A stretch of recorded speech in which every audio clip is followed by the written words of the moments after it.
السلام علیکم ایئر پاکستان، میں ہوں احسان حمید۔ آج کا پوڈ کاسٹ بہت اسپیشل ہے۔ آج ہم لوگ بات کریں گے اپنے کسان بھائیوں کے لیے۔ آپ کو پتہ ہے کہ ہمارا کسان ایجوکیٹ ہونے کی کوشش کرتا ہے، بلکہ اسے ایجوکیٹ کیا ہی نہیں جاتا۔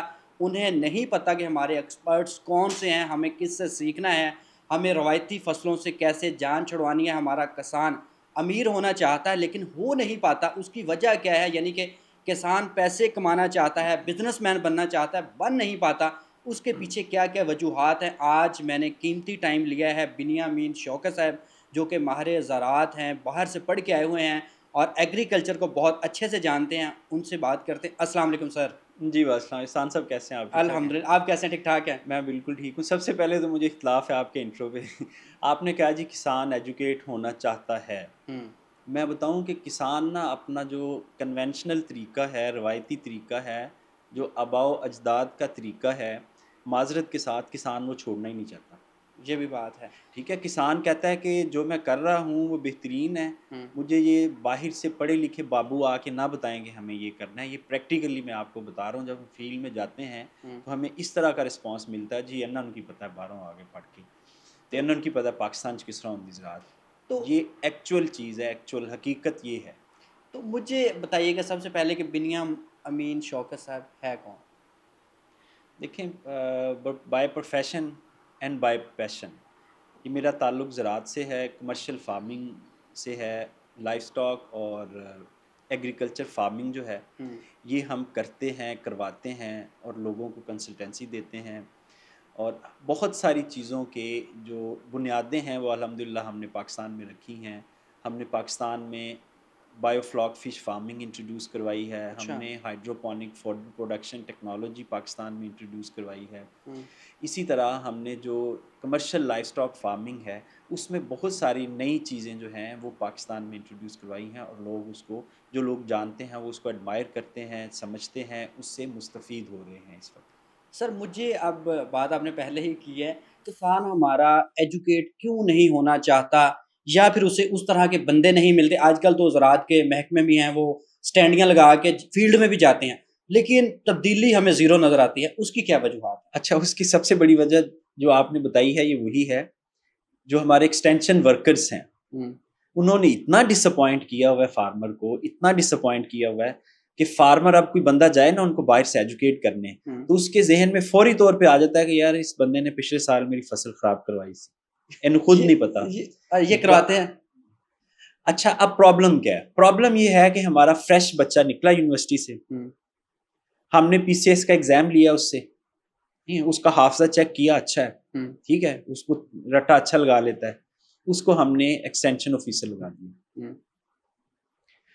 اب اس میں کم از کم جو ترقی یافتہ معاشرے ہیں ان کا ایک سٹینڈرڈ ہے کہ کم از کم کوئی 10 سال فیلڈ کا ایکسپیرینسڈ بندہ ہم فارمرز کے پاس بھیجیں گے، کیونکہ یہ جو اوپینین سازی ہوتی ہے کسی کے مائنڈ کو چینج کرنا، یہ آسان کام نہیں ہوتا، اور آپ فارمر کے پاس جا رہے ہیں جس کا ایمان کی حد تک یقین ہوتا ہے کہ جو اس کے باپ دادا نے کیا تھا وہ صحیح تھا، میں نے وہی کرنا ہے۔ اب اس کے جو ایمان کی حد تک اس کا یقین ہے وہ آپ نے تبدیل کرنا ہے، اور وہ آپ نے ایک دفعہ شیک کر دیا تو وہ دوبارہ اپنی زندگی میں کسی پہ ٹرسٹ نہیں کرے گا، وہ کہے گا وہی صحیح تھا جو میرا باپ دادا کر رہا وہ تو سوچتے ہیں کہ جو بندہ آ رہا ہے یونیورسٹی سے پڑھا ہوا، اس نے کبھی فیلڈ میں پاؤں نہیں رکھا، اسے کیا پتا؟ وہ یہی سمجھ، اچھا یہ تو چلیں جو جا رہا ہے ان کے پاس وہ پروف کرے نا کہ یہ غلط کہہ رہا ہے۔ اب میں بہت سارے، دیکھیں ہمارا سارا دن فیلڈ کا کام ہے، جو کمرشل فارمر ہوتا ہے نا، جو 50-100 ایکڑ لگا رہا ہوتا ہے، اس کے سامنے جو ایکسٹینشن ورکرز ہوتے ہیں وہ جا کے کوئی بات کریں، وہ پھر ان کو ایسا جواب دیتا ہے کہ دوبارہ ان کی جرت نہیں ہوتی وہاں جانے کی۔ کیوں؟ کیونکہ ان کو پتا ہے، وہ فیلڈ کا ان کو پتا ہے کہ یار یہ جو بچہ، وہ کہتے ہیں یہ جو بچہ بات کر رہا ہے، اب میں اسے کیا کہوں، یہ غلط بات کر رہا ہے، یہ مجھے کہہ رہا ہے کہ اس سٹیج پہ میں یہ فرٹیلائزر اپلائی کروں، اس کو یہ نہیں پتا کہ میری اس وقت کراپ V3 پہ ہے، V3 پہ میں نے کیا چیزیں دینی ہے۔ میں 15 سال سے یہ کام کر رہا ہوں اور میں نے لرن کیا اپنا پورا پروسیس لگا کے، اور یہ اس سے ایڈوانس چیز مجھے بتائے نا، یہ نہ بتائے۔ مجھے یہ بتائیں کہ ہمارے یونیورسٹیز پاکستان میں بے تحاشا ہیں، میرے اپنے جاننے والے بندے ایم فل کر کے، ایم ایس کر کے بیچارے رول رہے ہیں پاکستان میں ایگریکلچر کی جابز ہی نہیں ہے، جابز نہیں ہیں، یا ایگریکلچر کی فیلڈ میں انہیں جا کے اپنی خود فصل اگانی ہوتی ہے. کیا کرنا ہوتا ہے ایگریکلچر کے نوجوان کے لیے؟ یہاں پہ مواقع کیوں نہیں ہے؟ اچھا یہ اس کے دو آسپیکٹ ہیں. ایک آپ کہہ رہے ہیں کہ بے روزگار ہیں، جابز نہیں ہیں. دوسری سائڈ پہ آ جائیں، ہمارا ایک فارم ہے مظفر گڑھ میں، ٹھیک ہے، وہاں ہمیں ایک بندہ چاہیے ایگرونومسٹ. 3 ماہ ہو گئے ہم ڈھونڈ رہے ہیں، ہمیں کوئی بندہ نہیں ملا. بندے تو اتنے، آپ آج پوسٹ لگائیں 3000 سی وی آ جاتی ہے. ہاں وہ آ جائے، سی وی آ جائے، اس سے فرق نہیں پڑتا نا. مسئلہ سی وی کا نہیں ہے، مسئلہ ہے کہ کام کس کو آتا ہے. ہاں کام کرنے والا ہے ایگریکلچر فیلڈ میں کوئی بندہ، ریئر کیسز میں 5% اسٹوڈنٹ ہوں گے جو فیلڈ میں جا کے وہ تو کام کر کہتے سکتے فیلڈ ہیں. سکھاتی ہے، کتابیں تو نہیں سکھاتی. ہاں فیلڈ سکھاتی ہے نا، بیسکس آپ نے ادارے سے سیکھنی ہوتی ہیں. پاکستان میں ایسی یونیورسٹیز ایگریکلچر کی ڈگری کروا رہی ہیں. یہ میں نہیں کہہ رہا، یہ ہمارے ادارے کہہ رہے ہیں، یہ HEC کہہ رہی ہے، یہ یونیورسٹیز کے VCs کہہ رہے ہیں کہ پاکستان میں ایسی یونیورسٹیز ایگریکلچر کی ڈگری کروا رہی ہیں جن کے پاس 1 ایکڑ زمین نہیں ہے. اچھا، اب اس کے زرعی تعلیم کے بارے میں کہا جاتا ہے قصہ زمین برسر زمین. جب تک آپ مٹی میں مٹی نہیں ہوں گے آپ زراعت نہیں کر سکتے. اور ہمارے تو بڑے بڑے نامور ادارے جو ہیں وہ بچوں کو آخری سمیسٹر میں 2 مرلے کا پلاٹ دیتے ہیں کہ یہ لیں ٹرائل کریں. اب وہ 2 مرلے اور 2 مربے میں بڑا فرق ہوتا ہے. تو وہ اپنی زمین، ظاہر ہے جو بندہ ایگریکلچر کی ڈگری کرنے چلا گیا، میکسیمم لوگوں کے پاس اپنی زمین ہوتی ہے ان کے پیرنٹس کے پاس، تو وہاں کیوں نہیں وہ ان کے پیرنٹس اسے میرے خیال میں الاؤ نہیں کرتے کہ یار انہوں کی پتہ ہے. اچھا ایک مائنڈ سیٹ بھی ہے، وہ یہ ہے کہ بچے جب پڑھتے ہیں نا ہمارے ایگریکلچر، پھر وہ جب گاؤں میں جا کے زراعت پہ دوبارہ منسلک ہوں گے وہ کہیں یار یہ پاگل ہے. وہ پیرنٹس خود کہیں گے یہ پاگل ہے، اس کو ہم نے اتنے پیسے لگا کے پڑھایا، یہ تو میں بھی اس کا چھوٹا ان پڑھ بھائی یہ کام کر رہا ہے، اس پہ میں نے 10 لاکھ 20 لاکھ 30 لاکھ روپے لگایا ہے، اس نے بھی اگر زراعت کرنی ہے تو پھر مجھے پڑھانے کا فائدہ کیا ہے. اچھا ان کا خیال بچوں کا بھی پھر یہ ہوتا ہے کہ ہاں یار یہ وہ مائنڈ سیٹ کیسے مائنڈ چینج سیٹ کریں؟ یہ ہے کہ ہمیں تو AC والے کمروں میں بیٹھنا ہے، ہاں جاب کرنی ہے، ہمیں تو گاڑی AC والی گاڑی چاہیے، دروازہ کھولے ڈرائیور، ہم اتنے پلانٹ انسپیکشن کریں، ٹھیک ہے، پیسٹ اسکاؤٹنگ کریں، اور ہم AC والے کمرے میں آ کے بیٹھتے ہیں. زراعت ایسے نہیں ہے. مائنڈ سیٹ چینج کرنا پڑے گا، بچوں کا بھی، پیرنٹس کا بھی، ٹیچرس کا بھی. کیسے ہم لوگ کریں؟ میرا خود بیک گراؤنڈ ایک زراعت سے ہے، میں بھی ایک ذمہ دار بندہ ہوں. تو میں اپنے ابا جو کہتا ہوں نا کہ یار جڑیاں 2 کنالاں پئیاں تے مرچاں لا لینے ہیں، سبزی لا لینے ہیں، کنک چھڑ دینے ہیں. وہ کہندے نہیں یار تینوں کی پتہ ہے ایتھے وہی کنک دی 10 بھریاں ہو جان گیاں. مطلب ایک مائنڈ سیٹ وہ ہمیں الاؤ ہی نہیں کیا جاتا، یہ اتنی ہمیں ایکسیس ہی نہیں ملتی کہ ہم وہ اپنا فیصلہ ڈیسیژن وہاں پہ منوا سکیں. پیرنٹس کمرشل مائنڈ نہیں ہے کسانوں کا، کیسے کیا جائے؟ کمرشل مائنڈ نہیں ہے. وہ ایک چیز سوچتے ہیں، وہ کہتے ہیں جی جندے گھر دانے اندے کملے بھی سیانے. وہ کہتے ہیں کہ سال دے دانے گھر پاؤ تے جانوراں دی توڑی سال دی گھر پاؤ تے بعد چ جو بھی ہوگا دیکھی جائے گی.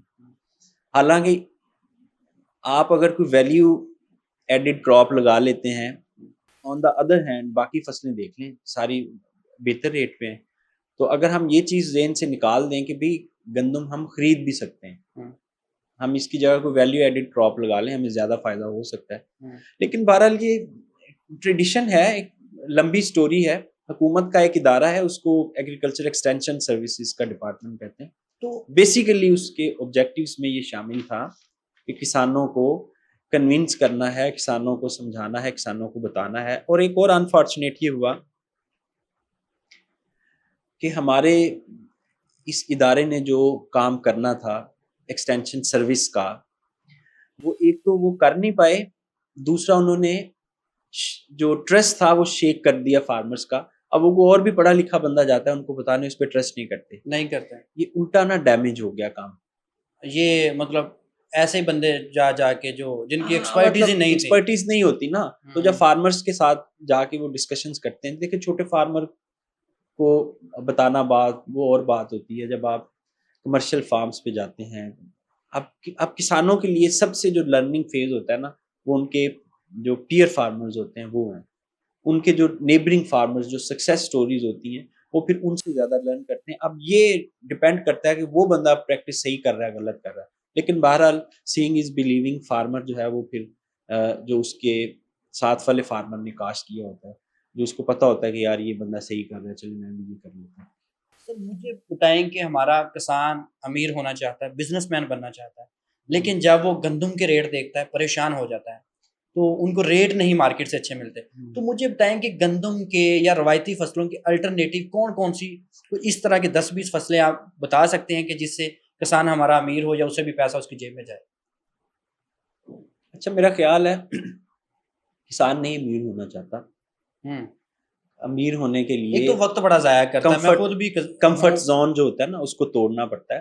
ہمارے کسان کی جو روٹین ہے نا, وہ صبح اٹھ کے ہلکا پھلکا کام کیا, سارا دوپہر آرام سے ریسٹ کی, ٹھیک ہے, شام میں تھوڑا کام کیا, نیم دے تھلے یا ٹالی دے تھلے یا پیپل دے تھلے, شامی 4 بجے پٹھے پائے. ہاں, سکون, کمفرٹ زون بہت زیادہ. دیکھیں میں اور آپ بالکل 16-14 گھنٹے کام کرتے ہیں نا, ہمارا کوئی کمفرٹ زون نہیں ہے, گرمی سردی ہم نے کام کرنا. بالکل ایسے فارمر یہ نہیں کرتا. بالکل. دوسری بات جو کرتے ہیں, یا 100% ایسے نہیں ہے, میں میجورٹی کی بات کروں, لیکن مائنورٹی میں کچھ لوگ بڑی محنت بھی کرتے ہیں. رائٹ. ان کے آگے کیا پرابلم ہے؟ ہمارا ایک ہے پالیسی رجیم, ایک ہے فارمر سائڈ. پالیسی رجیم ہے گورنمنٹ کے پاس, اور اس وقت جو گورنمنٹ ہے وہ تلی ہوئی ہے, 100% تلی ہوئی ہے کہ اس نے زراعت کا بیڑا غرق کرنا ہی کرنا ہے, اور اس کی باقاعدہ بنیادیں رکھ دی گئی ہیں. اور یہ جو پودا ہے زراعت کو تباہ کرنے والا, یہ بڑی تیزی سے پروان چڑھ رہا ہے. اچھا, ہاں, میں پوری ذمہ داری سے اسٹیٹمنٹ دے رہا ہوں کہ یہ بڑی تیزی سے پروان چڑھ رہا ہے. اب دیکھیں گندم پہ اس وقت میں کم از کم 4 فارمز پہ نا ایز کنسلٹنٹ تھا. ہماری ذمہ داری ہوتی ہے بینگ کنسلٹنٹ, ہم نے مالک کو پروفٹ دینا ہے. رائٹ. بڑی امیدیں تھیں ہمیں کہ اس دفعہ گندم لگی بھی کم ہے, ییلڈ بھی کم آئی ہے, انٹرنیشنل مارکیٹ میں بھی ریٹ اوپر چلا گیا ہوا ہے, ٹھیک ہے, سارے انڈیکیٹرز پازیٹیو تھے. اس کے باوجود گندم کا ریٹ آج 2200 ہے پاکستان میں. پچھلے سال میرے خیال 4600 تک بھی تھا شاید. مطلب پچھلے سال جب ڈبل تھا تقریباً, نہیں آئی تھی فصل, اس وقت 4500 تھا ریٹ. جب کسان کی گندم آ گئی, انہوں نے امپورٹ بھی کر لی, ساتھ ہی غلط فیصلہ تھا, ساتھ امپورٹ کر لی, اور گندم جو پاکستانی تھی وہ پھر رول گئی فیلڈ میں, وہ 2500-2600 تک بکتی رہی. اچھا, اس سال ان پٹ کاسٹ تو وہی رہی, نہ کھاد سستی ہوئی, نہ بیج سستے ہوئے, نہ زرعی ادویات سستی ہوئی, سولر بس لگ گیا تقریباً, سولر لگ گیا. سولر بھی کسان کہاں سولر لگوا سکتا ہے. دیکھیں کسان اس وقت 200 من گندم بیچ کے 1 تولہ سونا بناتا ہے, اور پہلے روایات یہ تھی کہ گندم کی سیل کے بعد بیٹیوں کی شادیاں کی جاتی تھی, لیکن اب 200 من گندم بیچ کے 1 تولہ سونا آئے گا, تو کہاں سے بیٹی کی شادی ہوگی مجھے بتائیں. یعنی 200 من بڑی گندم ہوتی ہے, تو باقی خرچے سونا تو سائڈ پہ یہ ہمارے. اچھا, 3000 سے 3200 روپے پروڈکشن کاسٹ ہے فی من, بک رہی ہے 2200 روپے فی من میں.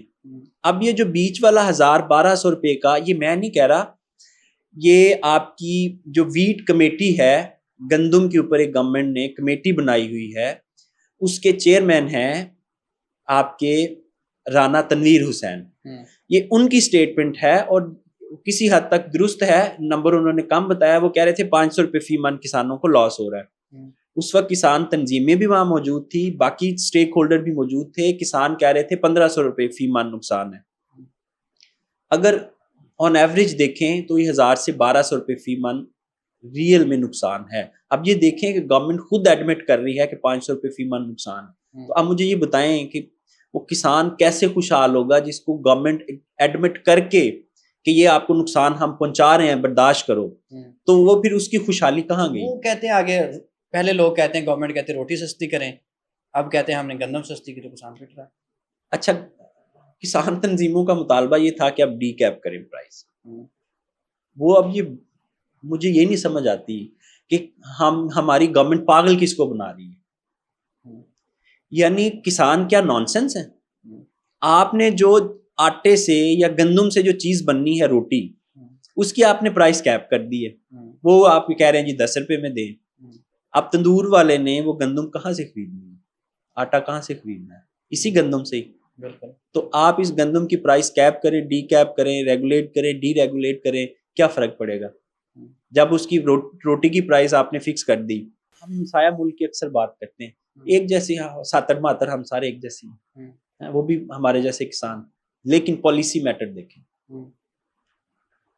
2024-25 کی پرائس اب اناؤنس کی انہوں نے، اور پاکستانی کوئی وہ بنتی ہے 3200 روپے، اور اگلے سال کی جو گندم آنی ہے ابھی اس کی بھی پرائس انہوں نے اناؤنس کر دی. اور انڈیا میں پرائس اناؤنس کرنے کا مطلب یہ ہے کہ وہ 100% بائنگ کریں گے اسی ریٹ پہ جو دے رہے ہیں، اور مارکیٹ میں اس سے کوئی 5-7% زیادہ ریٹ پہ بکری ہوتی ہے. اچھا.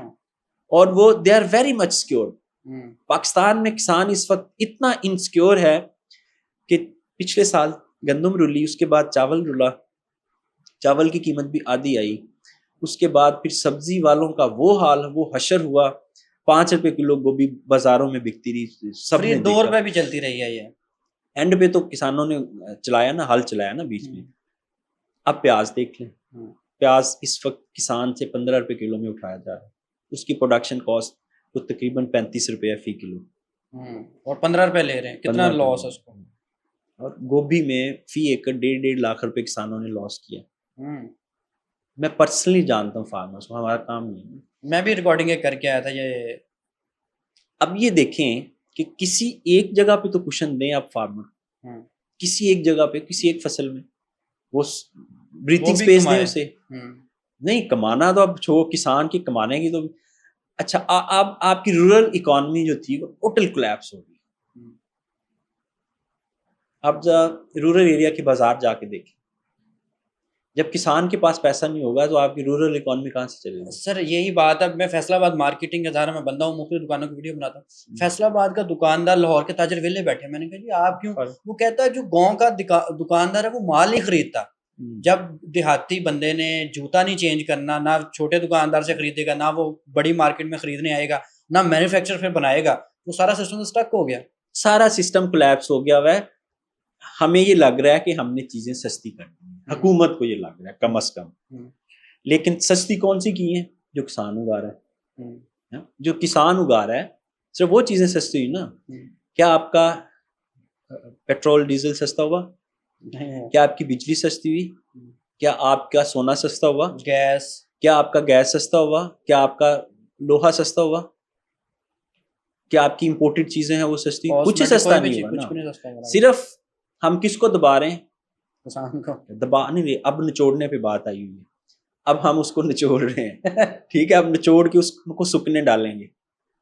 ٹھیک ہے، جب وہ ٹھیک سے مر جائے گا تو پھر ہم کہیں گے کہ الحمدللہ ہم نے اچھی طرح سے تباہی پھینک دی ہے. اور یہ میں پھر پوری ذمہ داری سے آپ کو بتا دوں کہ حکومت وقت کسان کی تباہی کے لیے کامیاب بنیادیں رکھ چکی ہیں، اور یہ پودا بڑی تیزی سے پروان چڑھ رہا ہے. اور یہ آپ 2 سال دیکھ لیں، لکھ لیں میری بات کہیں، 2 سال بعد آپ انہی چیزوں کی طرف پرائسز دیکھیے گا. نیکسٹ ایئر آپ کی گندم نہیں لگنی. مجھے بتائیے گا کہ لوگ کسان ایکسپرٹس کی بات کیوں نہیں مانتے؟ آپ مجھے بتا رہے تھے کہ آپ نے پچھلے سال بھی کوئی آبزرویشن دی تھی. لاسٹ ایئر ہم نے پورا ایک ڈیٹا انالیسس کیا. کیا وہ ڈیٹا انالیسس تھا کہ فار ایگزامپل ہمارے پاس 10 ملین میٹرک ٹن گندم موجود تھی اسٹاک میں، حکومت کے اسٹاک میں. اس کے علاوہ پرائیویٹ سیکٹر میں اور فلور ملز میں جو پڑی ہوئی تھی وہ بھی کوئی 5 ملین میٹرک ٹن تھی. ہماری ٹوٹل جو کنزمپشن ہے وہ 26-28 ملین میٹرک ٹن. ہم کتنی اگاتے ہیں، کتنی کھاتے ہیں؟ ہماری جو کنزمپشن ہے نا، جو گورنمنٹ ریکارڈ کے مطابق ہے، وہ 28 ملین میٹرک ٹن تک ہے. ٹھیک ہے. اور ہم اس کے اوپر نیچے تھوڑا بہت رہتے ہیں. ٹھیک ہے. اگر ہمیں یہی لچھی آ جائے، ورنہ کم بھی ہو جاتی ہے. اچھا، وہ انالیسس ہم نے یہ کیا کہ 15 ملین میٹرک ٹن یہ ہے، اور ہمیں 15 ملین میٹرک ٹن میکسیمم اور چاہیے پورا سال گزارنے کے لیے. تو اس لیے کسان بھائیوں، اگر آپ پلان کر رہے ہیں 10 ایکڑ لگانا تو پلیز خدا کے لیے 5 ایکڑ کر دیں. وہ 5 ایکڑ سے آپ نے جتنا 10 ایکڑ سے جتنا منافع کمانا ہے نا، آپ کو 5 سے مل جائے گا، کیونکہ ریٹ اوپر چلا جائے گا. کوموڈیٹی کم ہوگی، ڈیمانڈ اینڈ سپلائی فارمولا کام کرے گا، آپ کا ریٹ اوپر چلا جائے گا. اچھا، کسان وہ مطلب پروگرام بڑا اپریشیٹ بھی کیا لوگوں نے، سب نے یہ کہا جی ہم 50% ہی لگا رہے ہیں، یہ کر رہے ہیں. وہ یقین کریں، قسم اٹھوا لیں، کسی نے 1 ایکڑ کم نہیں کی. نہیں کہ وہ کہتے باقی کی بھی جائیں گے. ہاں آپشنس تو بڑے تھے. اب ہر کسی نے یہ سوچا کہ یار اس سال کم لگنی ہے تو لگائیں, ہم پوری لگائیں. سب نے پوری کی پوری لگا لی. آج سب رو رہے ہیں. ہمیں کو 50 فونز آئے ہیں ہماری ہاٹ لائن پہ کہ وہ کاش ہم نے آپ کی وہ بات مانی ہوتی. دیکھیں بات ہے ڈیٹا انالیسس کی. آپ نے پوری کیلکولیشن دی تھی. میں نے یہ کہا تھا کہ کوئی گورنمنٹ کے ادارہ اسے چیلنج کرنا چاہے تو آج میں بیٹھا ہوں. اچھا. حکومت اس وقت کیمپین چلا رہی تھی کہ آپ گندم لگائیں. ہماری سی ایم صاحبہ نے یہ اعلان کیے تھے کہ آپ گندم لگائیں, آپ کا پروفٹ میری ذمہ داری ہے, آپ کو کسی صورت نقصان نہیں ہوگا. یہ اسٹیٹمنٹ ریکارڈ پہ موجود ہے ان کی.